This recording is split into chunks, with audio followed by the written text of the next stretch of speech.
সুধী দর্শকবৃন্দ, আশা করি প্রত্যেকেই ভালো রয়েছো। আজকে আমি তোমাদের জন্য এইচএস ভোকেশনালের থার্ড সেমিস্টারের ইলেকট্রোস্ট্যাটিক্সের চ্যাপ্টার 2 এর পার্ট 2 নিয়ে হাজির হয়ে গিয়েছি। পূর্বের ভিডিওটা যদি না দেখে থাকো, ডেসক্রিপশন বক্সের লিঙ্কে আই বাটনে অথবা ভিডিওর শেষে যে আইকন ফুটে উঠবে সেখান থেকে দেখে নেবে। অবশ্যই পূর্বের ভিডিওটা দেখে নিয়ে তাহলে এই ভিডিওটা দেখতে এলে তোমাদের বুঝে উঠতে সুবিধা হবে। তোমাদের জন্য এর পরবর্তী সময়ে প্রতিনিয়ত এইভাবেই নতুন ভিডিও নিয়ে আসার প্রচেষ্টা চালাচ্ছি, তাই তোমাদেরকে অবশ্যই সহযোগিতার হাত বাড়িয়ে দিতে বলবো। তোমরা অবশ্যই চ্যানেলটি সাবস্ক্রাইব করে পাশে থাকা বেল আইকনটি প্রেস করতে ভুলবে না, নতুন বন্ধুদেরকে শেয়ার করে জানাতে ভুলবে না। যদি কোনো মতামত থাকে এই ভিডিও সম্পর্কিত তাহলে কিন্তু কমেন্ট সেকশানে জানাতে ভুলবে না। অবশ্যই তোমাদের মতামত, ভিডিওটা কেমন লাগছে সে ব্যাপারে জানাতে ভুলবে না। পরবর্তী সময়ে কিন্তু আমাকে অনেক উদ্দীপনা তৈরি করে তোমাদের জন্য এই ভিডিও তৈরি করার জন্য, তাই সবাইকেই বলবো অবশ্যই কিন্তু তোমাদের মতামত জানাতে ভুলবে না। আজকে আমরা সিজিএস পদ্ধতিতে আধানের পরিমাণ জানবো। এর পূর্বের ভিডিওতে আধানের পরিমাণ এসআই পদ্ধতিতে জেনে নিয়েছি। সেই আধানের একক সম্পর্কে আগে জানবো সিজিএস পদ্ধতিতে। আধানের একক জানার আগে আমরা কুলম্বের সমীকরণের যে সমীকরণটি পেয়েছি F সমান Q1 Q2 by R square, যেহেতু এটা সিজিএস পদ্ধতিতে করছি সেই যেহেতু কে এর মান 1 বাই কাপ্পা হয়। এখানে কাপ্পা হচ্ছে শূন্য মাধ্যমের বায়ুর পরাবৈদ্যুতিক ধ্রুবক বা তড়িৎ ভেদ্যতা, যার মান হয় 1। তা সেই জন্য কে এর মানটা এখানে উঠে গিয়ে সিজিএস পদ্ধতিতে এই সমীকরণটি হয়েছে F সমান Q1 Q2 by R square. এখানে যদি আমরা Q1 সমান Q2 হয়, একক বিন্দু আধান হয়, তার মান যদি Q হয়, তাহলে এই সমীকরণটা পুনরায় লেখা যায় F সমান Q square by R square. এই সমীকরণে যদি আমরা আর সমান 1 সেমি বসাই এবং এফ সমান সিজিএস পদ্ধতিতে 1 ডাইন হয়, তখন আমরা পাবো কিন্তু কিউ স্কোয়ার সমান 1 বা সেখান থেকে কিউ পাবো আমরা 1। এই 1কে বলা হয়, এই এককটা ইএসইউ বা সিজিএস পদ্ধতিতে আধানের পরিমাণ ইলেকট্রোস্ট্যাটিক্স ইউনিটে প্রকাশ করা হয়। 1 ইলেকট্রোস্ট্যাটিক্স ইউনিট কাকে বলা হয়?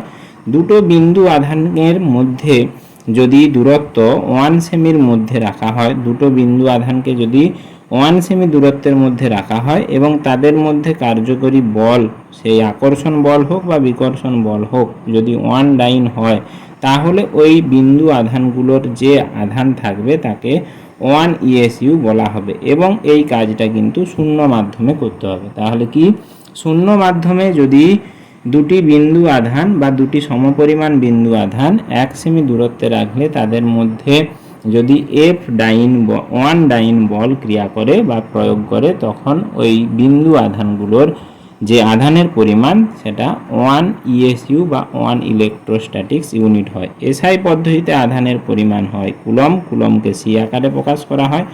1 কুলম সমান 3 × 10⁹ ইএসইউ। এটা হলো ইএসইউ এবং কুলম্বের মধ্যে সম্পর্ক। আর একটি বিশেষ সিজিএস পদ্ধতিতে একক রয়েছে, সেটা হলো ইএমইউ। ইএমইউর পুরো নাম হচ্ছে ইলেকট্রোম্যাগনেটিক ইউনিট। এই ইলেকট্রোম্যাগনেটিক ইউনিটের সঙ্গে কুলম্বের সম্পর্ক হলো 1 ইএমইউ সমান 10 কুলম। তাহলে সেখান থেকে ইএসইউ সম্পর্কে হবে 3 × 10⁻10, কারণ এক্সট্রা কেবলমাত্র একটি 10 গুণ হয়ে যাবে ইএসইউ। তাহলে 1 ইএমইউ সমান 3 × 10⁻10 ইএসইউ। এবারে একটি ইলেকট্রনের চার্জ, একটি ইলেকট্রন চার্জ সাধারণত নেগেটিভ হয়। ইএসইউ এককে ইলেকট্রনের চার্জ 4.8 × 10⁻10 ইএসইউ।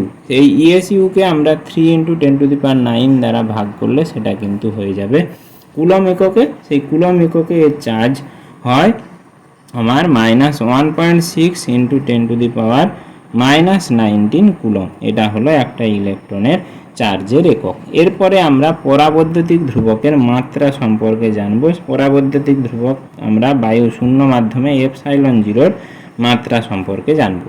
আমরা এসআই পদ্ধতিতে যে কুলম্বের সূত্রের সমীকরণটি পাই 4πε0 × Q1 Q2 by R square. অবশ্যই তোমরা ভিডিওটি একটু লেন্দি হবে, কিন্তু সবাইকেই দেখতে বলবো এবং সবাইকে মনোযোগ সহকারে দেখে বুঝে ওঠার চেষ্টা করব।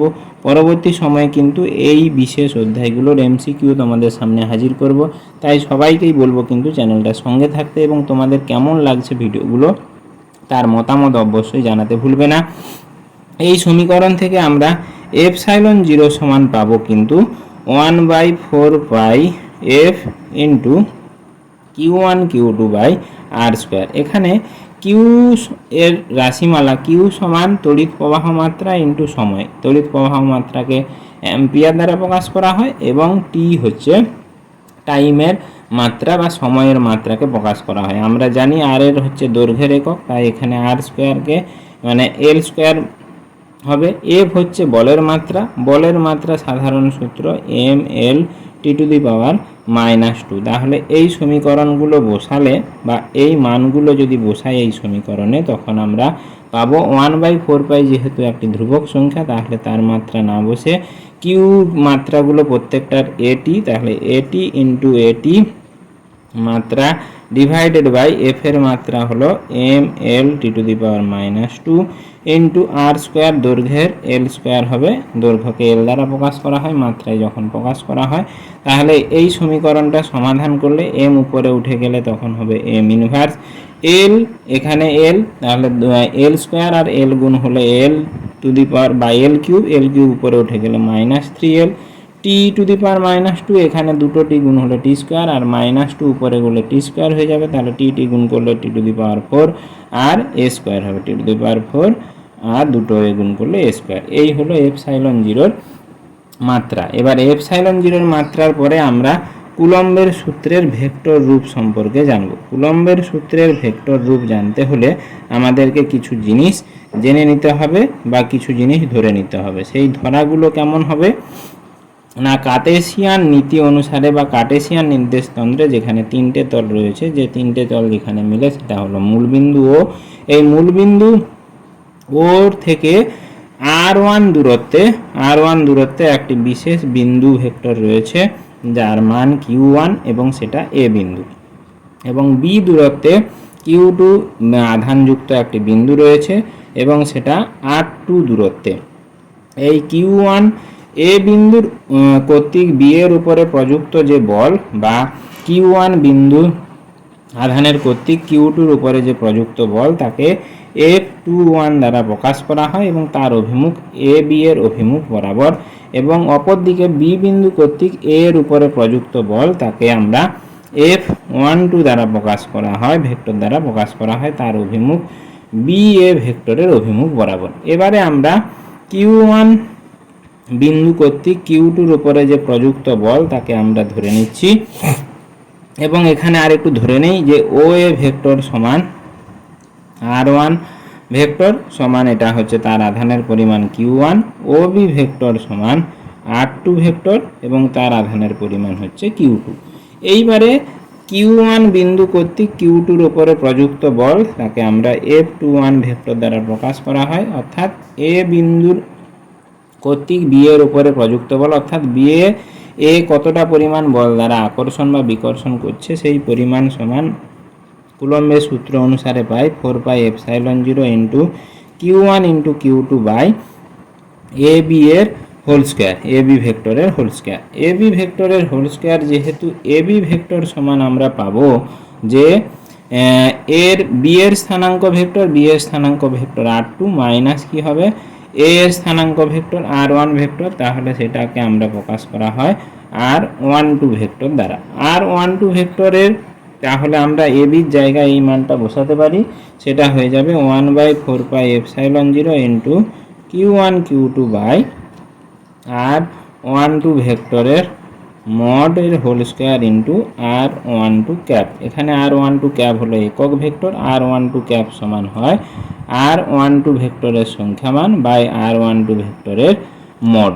এই মান হচ্ছে F21 এর রাশিমালা থেকে পাই। অপরদিকে আমরা q2 বিন্দু কর্তৃক q1 এর উপরে প্রযুক্ত বল তাকে যদি F12 দ্বারা প্রকাশ করা হয়, F12 সমান আমরা পাবো 4πε0 ইন্টু q1 q2 বাই আমরা r21 ভেক্টরের মড এর হোল স্কোয়ার ইন্টু r21 ভেক্টরের ক্যাপ।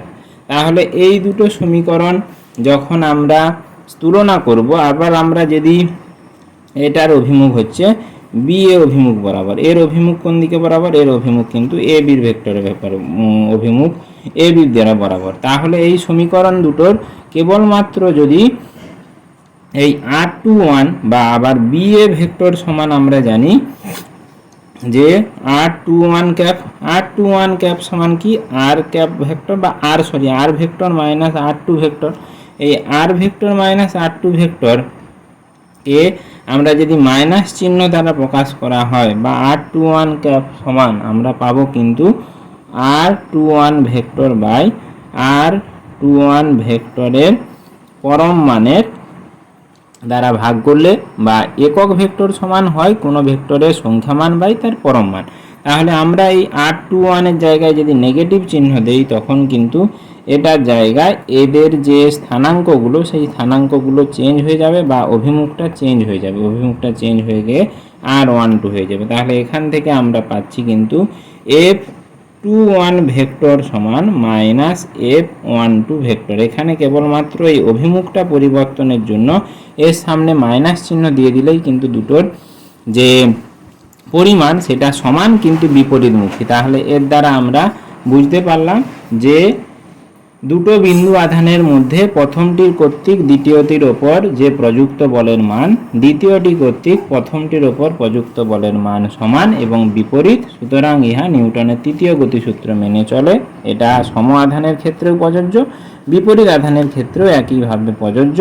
তাহলে আজকে কিন্তু এইখান পর্যন্তই। পরবর্তী সময়ে বা পরের ভিডিওতে তোমাদের পরের অংশ নিয়ে আলোচনা করব। কেমন লাগলো অবশ্যই মতামত দিতে ভুলবে না। ধন্যবাদ, নমস্কার।